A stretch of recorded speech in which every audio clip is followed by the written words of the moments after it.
30वें number पे वक्फ board आता है जिसके पास सबसे ज्यादा संपत्तियां हैं और लगभग इससे 200 करोड़ रुपए की जो है वो आय होती है, ऐसा सरकारी आंकड़े बताते हैं। बड़े बड़े लोगों ने ये वक्फ संपत्तियां जो है अपने नाम आवंटित कर रखी हैं और वो इसके मुतवल्ली बन के, इसके संरक्षक बन के इन संपत्तियों से होने वाली आय को अपने ऊपर खर्च कर रहे हैं और नाम मात्र की राशि जो है वो वक्फ बोर्ड के अंदर जमा करते हैं। तो भोपाल की बात हो, इंदौर की बात हो, जबलपुर की बात हो, ग्वालियर की बात हो, हर जगह देश सामान्य मुस्लिम भी अपने हाथों में काली पट्टी पहन के नमाज अदा करते हैं। जिन लोगों ने प्रदर्शन धरने दिए हैं और वक्फ अधिनियम के खिलाफ जाकर उन्होंने जो बयानबाजी की है, उनमें किस तरह के लोग आप देखेंगे, इनमें वही लोग हैं कि जिनकी आय के अंदर इस संशोधन के होने के बाद वृद्धि रुक जाएगी या जिनके पास इन संपत्तियों से होने वाला किराया जो है वो आना बंद हो जाएगा। ये जो एक नैरेटिव चलता है, एक जो मिस इन्फॉर्मेशन पूरे समाज के बीच में फैलाया जाता है, इसका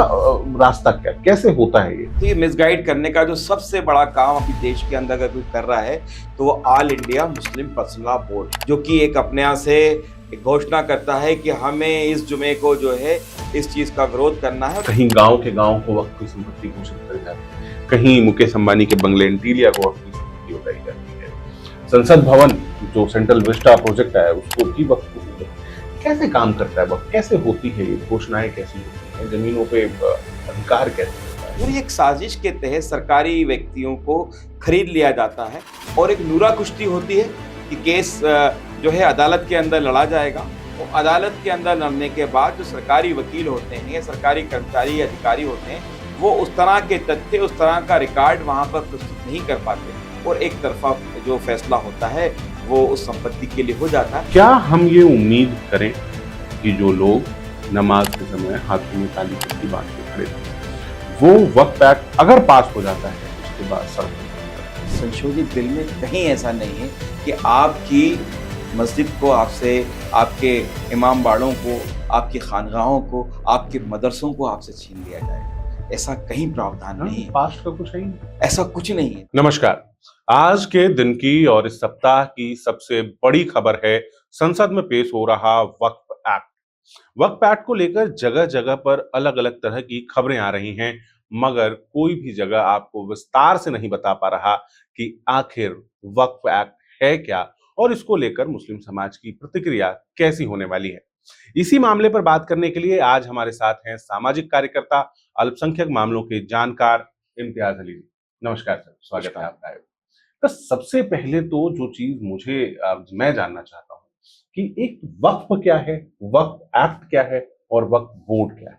देखिए, इस चीज को हमें जरा डिटेल में समझना पड़ेगा कि वक्फ क्या है। बेसिक मैं हूं और मेरे परिवार में कोई मेरा उत्तराधिकारी नहीं है और मेरे बाद मेरी संपत्ति का क्या होगा, ये वो संपत्ति है, या मेरे पास अधिक संपत्ति है और उसमें से कुछ संपत्ति में समाज के उत्थान के लिए ऐसे लोग जो कुरान के अंदर कहा गया है कि वीकर सेक्शन के जो लोग हैं, इसमें विधवा महिलाएं हैं, तलाकशुदा महिलाएं हैं, इसके अंदर अनाथ बच्चे हैं और ऐसे जरूरतमंद परिवार हैं जिनके पास अपनी आजीविका चलाने के लिए या उनको रहने के लिए उनके पास अपना खुद का मकान नहीं है, तो ये पूरा वक्फ की संपत्तियां जो हैं ऐसे लोगों को दी जाए तो वो पर्टिकुलर वो व्यक्ति अपनी संपत्ति को वक्फ करता है, मतलब दान करता है। तो दान करने के बाद एक प्रक्रिया होती है वक्फ बोर्ड की कि जो भी दानदाता होता है वो एक आवेदन करता है और आवेदन करके वहां पर इस वक्फ संपत्ति को दान करने की प्रक्रिया के अंदर भाग लेता है। ये 3 महीने की पूरी प्रक्रिया होती है। इसके अंदर पेपर के अंदर एड भी दिया जाता है और उस परिवार के लोगों से भी बातचीत की जाती है कि आपके परिवार का फला व्यक्ति इस संपत्ति को वक्फ कर रहा है। फिर ये संपत्ति जो है वक्फ के बोर्ड के अंदर दर्ज होती है और दर्ज होने के बाद इस संपत्ति को ऐसे वीकर सेक्शन जो कुरान के अंदर बताए गए हैं वहां पर इस संपत्ति को उन जरूरतमंद लोगों को दी जाए या उससे होने वाली आय इन लोगों पर खर्च की जाए। तो ये वक्फ बोर्ड का गठन जो है इस्लामिक दृष्टि से किया गया, जिससे कि समाज के पिछड़े हुए लोग, समाज के ऐसे लोग जिनकी अपनी खुद की आवश्यकताएं हैं लेकिन वो अपनी आवश्यकताओं की पूर्ति नहीं कर पा रहे हैं, तो ऐसे जरूरतमंद लोगों को सहयोग देने के लिए वक्फ बोर्ड का गठन किया गया था। वर्तमान में सरकार ने के संविधान बनने 1954 के अंदर वक्फ बोर्ड का जो है एक मसौदा तैयार किया गया। वो मसौदे के अंदर हर राज्य के अंदर एक एक वक्फ बोर्ड का गठन किया गया और केंद्रीय वक्फ बोर्ड का गठन किया गया और एक 8 सदस्य या 14 सदस्य वक्फ बोर्ड के सदस्यों का एक गठन होता है और ये बोर्ड इस पूरे बोर्ड को चलाता है और चलाकर इन वक्फ संपत्तियों का संरक्षण करता है, संवर्धन करता है और इससे होने वाली आय जो है उस आय को जो है इन सामाजिक सरोकार की जो जगहें बताई गई हैं वहां पर इसको खर्च करता है। ये तो आपने कुरान की बात बताई कि होना क्या चाहिए, निर्देशित क्या किया गया। वास्तविकता क्या है? क्या वक्फ बोर्ड, क्योंकि आज दूसरा सबसे बड़ा लैंड ओनर है रेलवेज के बाद, वक्फ की संपत्तियों का क्या फायदा सच में सामान्य मुस्लिम परिवार को, जरूरतमंद मुसलमानों को मिल रहा है? देखिए, बहुत अच्छा सवाल आपने किया है कि अगर मैं पूरे भारत के बारे में बात करूं तो तीसरे नंबर पे वक्फ बोर्ड आता है जिसके पास सबसे ज्यादा संपत्तियां हैं। लगभग 8,000 के लगभग बल्कि 8 लाख के लगभग संपत्तियां हैं पूरे देश के अंदर और लगभग इससे 200 करोड़ रुपए की जो है वो आय होती है, ऐसा सरकारी आंकड़े बताते हैं। लेकिन यहाँ प्रश्न ये उठता है कि जो वक्फ संपत्तियां हैं इन पे अधिकार किसका है, ये संपत्तियां किसको आवंटित की जाए और इस संपत्तियों से होने वाली आय जो है वो किस पर खर्च की जाए। लेकिन वर्तमान में ऐसा नहीं देखने में आ रहा है। मैंने देखा है देश के अलग अलग भूभागों के अंदर जाके, लखनऊ के अंदर देखा, आसाम के अंदर देखा, हैदराबाद में देखा, मध्य प्रदेश और भोपाल के अंदर इसको देखा कि जो वक्फ संपत्तियां हैं इसमें अधिकतर संपत्तियां ऐसे धनंजय लोगों को आवंटित की गई हैं कि जिनको इनकी आवश्यकता नहीं है। और इस्लाम में स्पष्ट है ये वाली चीज, यदि आपने वक्फ की संपत्ति को अनावश्यक रूप से अपने पास रखा या उससे होने वाली आय को अपने और अपने परिवार पर खर्च किया, इन केस की जो वक्फ बोर्ड की जो संपत्ति होती है उसकी धूल भी अगर आपके घर के अंदर आ जाएगी तो आपका, आपके परिवार का सर्वनाश हो जाएगा, बुरा हो जाएगा। ये कुरान और इस्लाम में कहा गया है। लेकिन फिर भी बड़े बड़े लोगों ने ये वक्फ संपत्तियां जो है अपने नाम आवंटित कर रखी हैं और वो इसके मुतवल्ली बन के, इसके संरक्षक बन के इन संपत्तियों से होने वाली आय को अपने ऊपर खर्च कर रहे हैं और नाम मात्र की राशि जो है वो वक्फ बोर्ड के अंदर जमा करते हैं, जिससे कि जो वर्ग जिसको इस संपत्ति का लाभ होना चाहिए था, इससे होने वाली आय से जिन लोगों का उत्थान होने वाला था वो सब रुक गया। इसलिए आवश्यकता पड़ी है कि आज वक्फ बोर्ड के बिल में या वक्फ बोर्ड अधिनियम के अंदर संशोधन की आवश्यकता पड़ी है। आप जाकर देखिए, आज जो विभिन्न चैनलों पर, विभिन्न समाचार पत्रों पर और पिछली जो ईद निकली है, ईद पर जिन लोगों ने प्रदर्शन, धरने दिए हैं और वक्फ अधिनियम के खिलाफ जाकर उन्होंने जो बयानबाजी की है, उनमें किस तरह के लोग आप देखेंगे, इनमें वही लोग हैं कि जिनकी आय के अंदर इस संशोधन के होने के बाद वृद्धि रुक जाएगी या जिनके पास इन संपत्तियों से होने वाला किराया जो है वो आना बंद हो जाएगा और ये संपत्तियां कहीं जरूरतमंद लोगों को आवंटित ना हो जाए। इससे समाज का, मुस्लिम समाज का उत्थान नहीं हो जाए और जो पसमानदा समाज जो है मुस्लिम समाज के अंदर, जिसको कि सबसे ज्यादा हाशिए पर रखा गया, इस पसमानदा समाज के लोगों को आगे ना बढ़ने दिया जाए। इसके लिए इस तरह के लोगों ने प्रयास किया है कि हमको मुस्लिम समाज को पीछे रखना है और पीछे रखने के लिए जरूरत है कि वक्फ बोर्ड से होने वाली आय हमें इस पसमानदा समाज पर खर्च नहीं करनी है, जिससे कि इस समाज को, इस दबे हुए लोगों को, इन आवश्यकता वाले लोगों को, इस समुदाय को हम अपने उंगलियों पर नचा सकें और जैसा उनको जहां पर कहें वो आकर खड़े हो जाए। और वही होगा जो पिछले 70 साल से देश के अंदर हो रहा है कि वह गरीब व्यक्ति गरीब होता जा रहा है, अमीर व्यक्ति अमीर होता जा रहा है। लेकिन वर्तमान में जो संशोधित बिल आ रहा है, आज जिस बिल पर केंद्र के अंदर, लोकसभा के अंदर चर्चा होने वाली है, मैं समझता हूं कि वो ध्वनि मत से ये संशोधन बिल जो होगा वो पास होगा। और ये संशोधन प्रथम बार नहीं हो रहा है, कांग्रेस सरकार के समय में भी 2-3 बार इस बिल के अंदर संशोधन किया गया है। तो ये संशोधन आज के समय की आवश्यकता थी और इस समय इस संशोधन से पसमानदा समाज के लोगों को जो लाभ होने वाला है वो आपको ये संशोधन होने के बाद पता चलेगा। सर, ये बात ठीक है, ये बात हर बहुत जगहों पे आ रही है कि इसका लाभ मुट्ठी भर लोगों को मिल रहा है। लेकिन जब अभी ईद पे हमने देखा तो भोपाल की बात हो, इंदौर की बात हो, जबलपुर की बात हो, ग्वालियर की बात हो, हर जगह पर देश भर सामान्य मुस्लिम भी अपने हाथों में काली पट्टी पहन के नमाज अदा करने के लिए गया। देश भर के जो मुस्लिम नेता हैं वो बयानबाजी कर रहे हैं कि अगर वक्फ को छेड़ा गया तो आपकी मस्जिदें आपसे छीन ली जाएंगी। अगर वक्फ के ऊपर सरकार ने नजर डाली तो देश भर में सीए से बड़ा आंदोलन होगा। क्या सच में मुस्लिम समाज वक्फ एक्ट के बाद सड़कों पर उतर सकती है? क्या कोई बड़ा आंदोलन हो सकता है? कैसा क्या क्या संभावना है? देखिए, कुछ कथाकथित संगठन हैं देश में जो कि इस माहौल को बनाने में कई साल से, महीनों से लगे हुए हैं। और उसी का परिणाम जो मैंने अभी आपको बताया कि ईद की नमाज में जो काली पट्टी बांधकर लोगों ने अपना विरोध और प्रदर्शन किया है, वो दिखता है।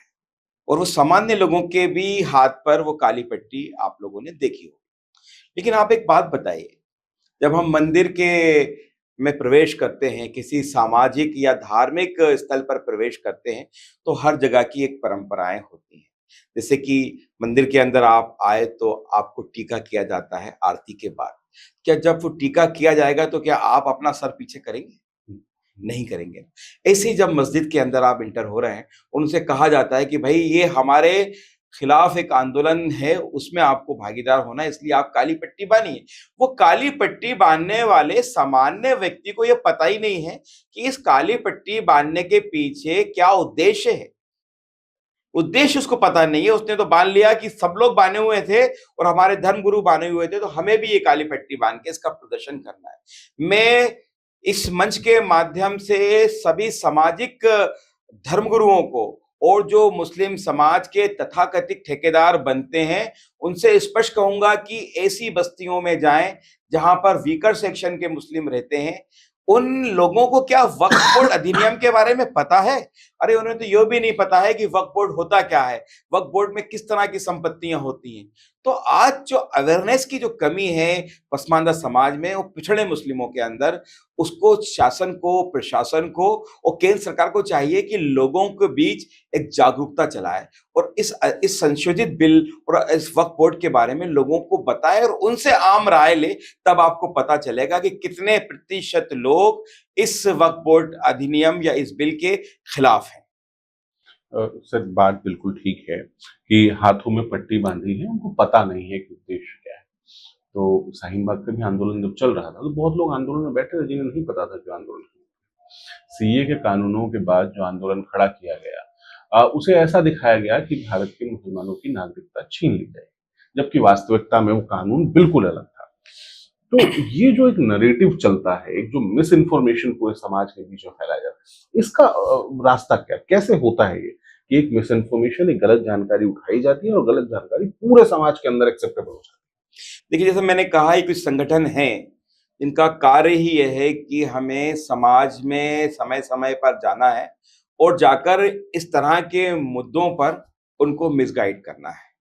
तो ये मिसगाइड करने का जो सबसे बड़ा काम अभी देश के अंदर अगर कोई कर रहा है तो वो all India Muslim personal law board है, जो कि एक अपने यहाँ से एक घोषणा करता है कि हमें इस जुमे को जो है इस चीज का विरोध करना है। और ये काली पट्टी बांध के विरोध करने का जो निर्णय लिया गया और जो सोशल मीडिया के अंदर समाचार आए, वो all India Muslim personal law board के माध्यम से। पावरफुल है ये बोर्ड। ये बोर्ड पावरफुल क्यों है और इसको इतना पावरफुल क्यों बना दिया गया, इसमें किस तरह के लोग हैं, अगर आप देखेंगे तो कुछ ही लोग इस संगठन का हिस्सा हैं। समाज का हर व्यक्ति इस संगठन का हिस्सा नहीं है। तो सरकार को ऐसे संगठनों को भी देखना चाहिए कि वो किस तरह की मिसअंडरस्टैंडिंग, किस तरह का संदेश समाज में फैल रहा है और इस संदेश से किस तरह का माहौल देश के अंदर क्रिएट होगा।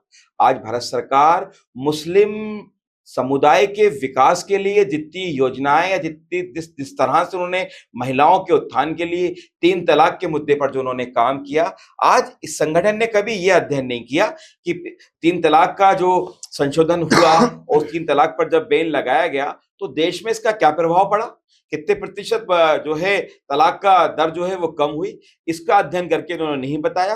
अगर इसका अध्ययन करके वो देख लेंगे तो समाज के सामने या जिन लोगों को वो बहला फुसलाकर इस तरह के कामों के अंदर लिप्त करवाते हैं, उनके सामने खड़े होने की उनमें हिम्मत नहीं हो।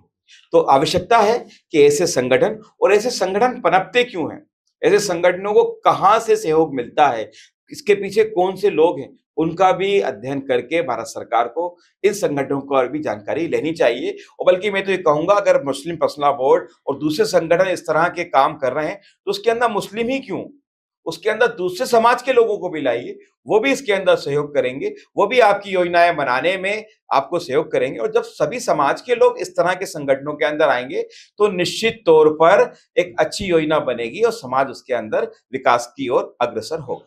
अगर यूनिफॉर्म सिविल कोड आ जाता है, यूसीसी आ जाता है, तो पर्सनल लॉ बोर्ड खत्म हो जाएगा, उसकी भूमिका खत्म हो जाएगी। देखिए, आज जिस तरह से कानूनों के अंदर बदलाव हो रहा है और बहुत सोच समझकर इन कानूनों को अंदर बदलाव किया जा रहा है, तो निश्चित तौर पे जिस तरह की दुकानदारियां हैं, जैसे संगठन है, उनके सामने संकट खड़ा हो जाएगा। तो वो संकट को वो भाग गए हैं, इसीलिए इस तरह का विरोधाभास पूरे देश के अंदर एक माहौल बनाकर इसके लिए करना चाह रहे हैं। मुझे नहीं लगता कि आने वाले समय में अगर सरकार चाहे तो कोई बड़ा आंदोलन, बड़ा इस तरह का प्रदर्शन होने की मुझे उम्मीद नहीं लगती। जहां-जहां इस तरह के प्रदर्शन होंगे, उन प्रदर्शनकारियों के साथ अगर सरकार बैठ के बात करे और बात करने के बाद इस मामले में लोगों को अपने साथ जोड़ा जाए और लोगों का राय लिया जाए, लोगों से मशवरा लिया जाए और मशवरे के उपरांत इसकी होने वाली आय और किस तरह के फायदे पसमानदा समाज को या मुस्लिम समाज को होंगे, अगर वो समाज के सामने रखा जाता है, तो मेरा मानना है कि अभी भी और पूर्व में भी और आने वाले समय में भी जो भी संशोधित बिल आएंगे, जो नए नियम आएंगे, उसका मुस्लिम समाज से स्वागत करेगा और उसको बनाने में भी अपना पूरा सहयोग करेगा। अच्छा सर, मेरी क्यूरियोसिटी है, मैं लौट के वापस वक्त पे आना चाहता हूँ। एक बोर्ड जो 1954 में बनता है और उसके पास इतनी जमीनें, इतनी संपत्तियां हो जाती हैं कि वो देश का तीसरा सबसे बड़ा लैंड ओनर बन जाता है। कैसे होती है संपत्ति वक्फ, कैसे इतनी सारी संपत्तियां और इतने सारे तो विवाद जुड़े हुए हैं वक्फ बोर्ड के साथ। कहीं गांव के गांव को वक्फ की संपत्ति घोषित करी जा रही है, कहीं मुकेश अंबानी के बंगले इंटीरिया को वक्फ की संपत्ति बताई जाती है, संसद भवन जो सेंट्रल विस्टा प्रोजेक्ट है उसको भी वक्फ की संपत्ति। कैसे काम करता है वक्फ, कैसे होती है ये घोषणाएं, कैसी होती हैं, जमीनों पे अधिकार कैसे होता है, ये प्रक्रिया काम कैसे?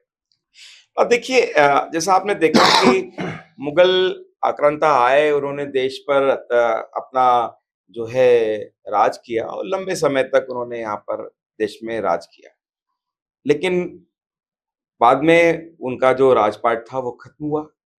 उसके बाद हमारे यहाँ जो थे ब्रिटिश आए, ब्रिटिशों ने यहाँ पर हुकूमत करी, यहाँ पे उनका साम्राज्य था। तो क्या मुगलों की हुकूमत ब्रिटिश के टाइम पे रही?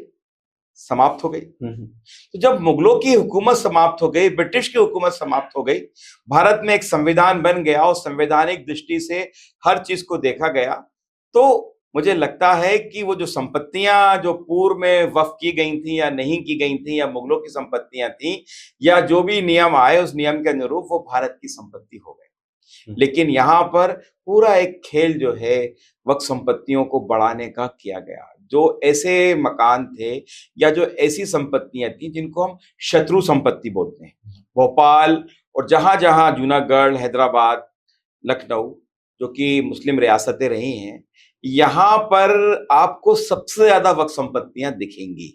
उसके पीछे जो देखने में आता है कि जो लोग अपनी संपत्तियों को यहाँ पर छोड़कर चले गए और देश छोड़कर चले गए, दूसरे देश के अंदर जाके उन्होंने शरण ली या वहीं के वो निवासी हो गए। अब यहाँ जो उनकी संपत्ति थी, वो संपत्ति जो थी वो शत्रु संपत्ति अनाउंस हो, इससे पूर्व ही उनके तथाकथित लोगों ने, उनके परिवार के लोगों ने या जो लोग लगी गए थे, उन्होंने उनका एक हिबानामा या उनका एक जो है ऐसा उनकी एक डीड जो है वो सरकार के सामने, बोर्ड के सामने प्रस्तुत करी कि भाई इन्होंने तो ये जो मकान था या जो संपत्ति थी, ये पूर्व से ही जो है दान दे दी थी, वक्फ कर दी थी। तो ऐसी बहुत संपत्तियां आजादी के बाद वक्फ बोर्ड के अंदर जुड़ी गई। तो अध्ययन करने की आवश्यकता है कि आजादी से पूर्व कितनी संपत्तियां थी जो वक्फ के अंदर थी और आजादी के बाद कितनी वक्फ संपत्तियां थी जो वक्फ बोर्ड के अंदर मर्ज हुई हैं और बढ़ी हैं। इन संपत्तियों का अध्ययन जब किया जाएगा तो आपके सामने दूध का दूध, पानी का पानी हो जाएगा कि संपत्तियां कैसे बढ़ी। दूसरा तो सरकारी तंत्र है, क्योंकि मैं भी सरकार में रहा हूं, मुझे वहां की व्यवस्थाएं मालूम है। आज भोपाल में कई मकान ऐसे हैं कि जो पूर्व में सरकारी आवास हुआ करते थे, उन सरकारी आवासों के अंदर वरिष्ठ अधिकारी रहकर गए हैं, वो उनको एक व्यवस्था के तहत आवंटित हुए। लेकिन आज जब कोई व्यक्ति उस सरकारी मकान पर कब्जा करता है और कब्जा करके एक हिबानामा पेश करता है कि भाई ये संपत्ति जो है नवाब ने हमारे परिवार के लोगों को हिबा की थी, या इस संपत्ति को जो है हमारे परिवार के लोगों ने जो है वक्फ बोर्ड के अंदर जो है वक्फ कर दिया था, दान कर दिया था। जब ये पूरा केस चलता है तो सरकारी महकमा जो की है, पीडब्ल्यूडी है या अन्य विभाग हैं, उनके विभाग से पूरा रिकॉर्ड गायब हो जाता है। ये अचानक रिकॉर्ड कैसे गायब हो जाता है? पूर्व में जो मकान, जो संपत्ति आप शासकीय कर्मचारियों को आवंटित कर रहे थे, आज वो संपत्ति का रिकॉर्ड आपके पास नहीं है। तो पूरी एक साजिश के तहत सरकारी व्यक्तियों को खरीद लिया जाता है और एक नूरा कुश्ती होती है कि केस जो है अदालत के अंदर लड़ा जाएगा। वो अदालत के अंदर लड़ने के बाद जो सरकारी वकील होते हैं या सरकारी कर्मचारी अधिकारी होते हैं, वो उस तरह के तथ्य, उस तरह का रिकॉर्ड वहां पर प्रस्तुत नहीं कर पाते और एक तरफा जो फैसला होता है वो उस संपत्ति के लिए हो जाता है। तो इस तरह संपत्तियां बढ़ी हैं और फर्जी हिबानामों के आधार पर मैं एक बात बोलूंगा आपको। हिब्बानामा फर्जी कैसे हो सकता है? हिब्बानामा अगर नवाब के समय का है तो नवाब के समय बना होगा, फर्जी हिब्बानामा कैसे बनेगा? हिब्बानामा मतलब डॉक्यूमेंट, लीगल डॉक्यूमेंट। देखिए, आप हैं और आपके परिवार के लोगों का भोपाल से कोई संबंध ही नहीं रहा आज से 50 साल, 60 साल, 70 साल पहले। तो आज आपके नाम हिब्बानामा कैसे बन जाएगा? सोचने वाली बात ये है। देखिए, ये बड़ा आधुनिक दौर है, यहाँ पर हर तरह के डॉक्यूमेंट बनाए जाते हैं। ऐसे लोग हैं दिल्ली, भोपाल के अंदर कि वो नवाब टाइम का स्टाम्प पेपर भी आपको लाकर दे देंगे। उस पेपर की क्वालिटी आपको इतनी डैमेज दिखेगी कि ये सच में 70 साल पुराना स्टाम्प है। उस पर जो मछली वाला जो लोगो होता था नवाब टाइम का, वो भी लगा होगा और उस टाइम जो हैंड राइटिंग से हिबानामा लिखा जाता था, उसी राइटिंग के अंदर हिबानामा भी लिखा जाता है। तो एक पूरा एक मैं कहूँगा एक गैंग है इन जगहों पे, वो हिबानामाओं को तैयार करता है और इस तरह के फर्जी दस्तावेज बना के कई संपत्तियों पे मालिकाना हक जताकर इस तरह के दस्तावेज तैयार करके इन संपत्तियों को जो है वो प्राइवेट हाथों के अंदर दिया जा रहा है। और भोपाल और दूसरे शहरों के अंदर कई बड़ी-बड़ी मल्टी बिल्डिंग्स जो हैं, इस तरह के फर्जी दस्तावेजों के आधार पर बनी है। मैं इस मंच के माध्यम से सरकार को और केंद्र सरकार को मैं ध्यान दिलाना चाहूंगा कि जो संपत्तियां पिछले 10-15 वर्षों के अंदर बड़ी हैं, उन संपत्तियों की जांच करने के लिए एक उच्च स्तरीय कमेटी बने और वो इन संपत्तियों की जांच करेंगे तो उन्हें पता चलेगा कि ये संपत्तियां कैसे वक्फ में आई या हिबा बन के प्राइवेट लोगों के हाथों में दी गई। अच्छा, अगर पहले इतनी सारी संपत्तियां वक्त हुई हैं, खैर पिछले की जांच का तो इस जब पहले बिल आया था उसमें भी कोई क्लॉज नहीं था कि पिछली संपत्तियों की जांच हुई, लेकिन अगर पहले संपत्तियां वक्त हो रही थी इतनी बड़ी संख्या में, तो आज भी संपत्तियां वक्त हो रही हैं? मतलब अगर आपकी जानकारी में हो, क्योंकि आपने इस पर लंबा काम किया है, कि अभी भी संपत्ति लोग अपनी वक्फ कर रहे हैं, क्या उसकी क्या फ्रीक्वेंसी है? देखिए, एक समय था, अगर मैं आज से 15 साल 10 साल पहले की बात करूं तो मेरे पास कई लोग आते थे ऐसे, जिनके लोग या तो इस देश के बाहर चले गए या उनके कोई परिवार में कोई ऐसा नहीं है जो कि इन संपत्तियों को देख-रेख कर सके। तो वो लोग मेरे पास आते थे, कहते थे भाई मुझको अली साहब ये अपनी संपत्ति है, इसको वक्फ करना है और वक्फ करके मैं चाहता हूँ कि यहाँ पे शिक्षा से संबंधित कार्य हों या स्वास्थ्य से संबंधित इन संपत्ति पे काम हो। तो आज से 10 साल पहले कुछ लोग आते थे, आज वो परसेंटेज बड़ा कम हो गया है। मुस्लिम समाज के ऐसे लोग जो सही में संपत्ति को वक्फ करना चाहते हैं, वो यहाँ की बंदरबाट देख के, यहाँ की अव्यवस्थाओं को देख के, वो अब इन्होंने वक्फ करना भी बंद कर दिया है। बहुत कम लोग ऐसे हैं जो वक्फ संपत्तियों को वक्फ करते हैं। मैं पूरे देश के वक्फ बोर्डों का आंकड़ा अगर आपके सामने प्रस्तुत करूं तो पिछले 10 वर्षों के अंदर नाम मात्र की संपत्तियां ही जो है वक्फ बोर्ड के अंदर मर्ज हुई हैं या लोगों ने उसके वक्फ बोर्ड के अंदर दान किया है। तो ये जो रेट गिरा है दान वक्फ संपत्तियों को दान करने का, उसकी वजह ये है कि वक्फ संपत्तियों का जिस तरह से दुरुपयोग किया गया और इसकी आय से जिन लोगों को लाभ हुआ है उन्होंने देखा, इसलिए उन्होंने इन संपत्तियों को दान करना भी अब बंद कर दिया है। इसकी एक बहुत बड़ी वजह है कि लोगों का जो वक्फ बोर्ड पे एक जो विश्वास था, जो एक फेथ था और जो इस्लामिक दृष्टि से वक्फ बोर्ड को काम करना चाहिए था, वैसे बोर्ड इस काम को नहीं कर पा रहा है। इसका मुख्य कारण ये रहा है कि जो निजी संपत्तियां वक्फ बोर्ड में आना थी वो नहीं आएंगी। जो संपत्तियां बड़ी हैं वो फर्जीवाड़ा करके सरकारी संपत्तियों को या ऐसी संपत्तियां जिनका कोई भी मालिकाना अधिकार किसी के पास नहीं है, तो उन संपत्तियों को वक्फ बोर्ड के अंदर लाकर उसका किरायानामा बनवाकर मुतवल्ली वो लोग बने और तथाकथित राजनीतिक लोग और जो असरदार लोग उन शहरों के अंदर हैं वही इन संपत्तियों के मुतवल्ली बनकर वहां से होने वाली आय को अपने और अपने परिवार पर वो खर्च कर रहे हैं। बहुत चौंकाने वाली बातें हैं जो बातें आपने बताई कि हमारी देखने की दृष्टि ही कुछ और है। आज जब हमारा ये वीडियो आएगा, जब पब्लिश होगा, जब लोग इसे देख पाएंगे, उस समय तक लगभग फाइनलाइजेशन की तरफ होगा कि वक्फ एक्ट के ऊपर क्या होने वाला है। 8 घंटे की चर्चा है। मुझे लगता है कि संसद में वॉकआउट होगा, संसद स्थगित होगा, वो चर्चा शायद थोड़ी लंबी खींचेगी। क्या हम ये उम्मीद करें कि जो लोग नमाज के समय हाथों में काली पट्टी बांध के खड़े थे, वो वक्फ एक्ट अगर पास हो जाता है उसके बाद सड़कों पर नजर आएंगे? क्या फ्रीक्वेंसी होगी और सरकार को क्या कदम उठाने चाहिए जिससे इस तरह के किसी डिस्टर्बेंस को रोका जाए? देखिए, मैं समझता हूं कि 2% लोग ऐसे हैं जो कि प्रभावित होंगे और वो 2% लोग ही जो है समाज को जो है उग्र करेंगे या समाज में इस तरह की भ्रांति पैदा करेंगे कि हमें उग्र आंदोलन करना है, प्रदर्शन करना है। यदि भारत सरकार मुस्लिम बस्तियों में ऐसी जगहों पर कि जहां पर इस तरह के वर्ग रहते हैं और विशेषकर मुस्लिम धर्मगुरुओं को अपने विश्वास में ले और विश्वास में लेके वहां पर जो संशोधित बिल है इसके क्या लाभ होने वाले हैं, कौन लोग इससे प्रभावित होंगे। जो एक बात कही जा रही है कि आज आपके जहां आप नमाज पढ़ते हैं वो मस्जिदें आपसे छीन ली जाएंगी। लोगों पर डर है कि हम नमाज कहां पढ़ेंगे फिर जाके जब हमारी मस्जिदें हमसे छीन ली जाएंगी। इस संशोधित बिल में कहीं ऐसा नहीं है कि आपकी मस्जिद को आपसे, आपके इमाम बाड़ों को, आपकी खानगाहों को, आपके मदरसों को आपसे छीन लिया जाएगा। ऐसा कहीं प्रावधान नहीं है। पास्ट का कुछ है ही, ऐसा कुछ नहीं है। ये चीज जो लोगों के अंदर आई है कि हमारी खानगाह, हमारे मदरसे, हमारे इमाम बाड़े, हमारी मज़ारें, हमारी मस्जिदें हमसे छीन ली जाएंगी। तो सरकार एक कार्य योजना बनाकर मुस्लिम समाज के बीच में जाए और मुस्लिम समाज के बीच में जाकर जो लोगों के अंदर गलतफहमियां हैं उनको दूर करने का काम अगर करेगी और अगर इसको तत्काल करना प्रारंभ करेगी तो इस तरह के आंदोलन या इस तरह की जो तथाकथित लोगों द्वारा जो धमकियां दी जा रही हैं कि देश के अंदर हम दूसरा कश्मीर बना देंगे, तो ऐसे हालात पैदा होने का मुझे नहीं लगता कि आज देखिए आप 370 कश्मीर से हटी, उससे पहले क्या होता था कि 370 हटेगी तो ये कर देंगे, वो कर देंगे, बहुत तरह के उसके इम्पैक्ट निकल के आएंगे। लेकिन 370 हटने के बाद आप जाके कश्मीर के ग्रामीण क्षेत्रों के अंदर, उनके रूरल एरियाज के अंदर जाके आप देखिए कि वो लोग चाहते थे कि इस तरह की व्यवस्था लागू हो।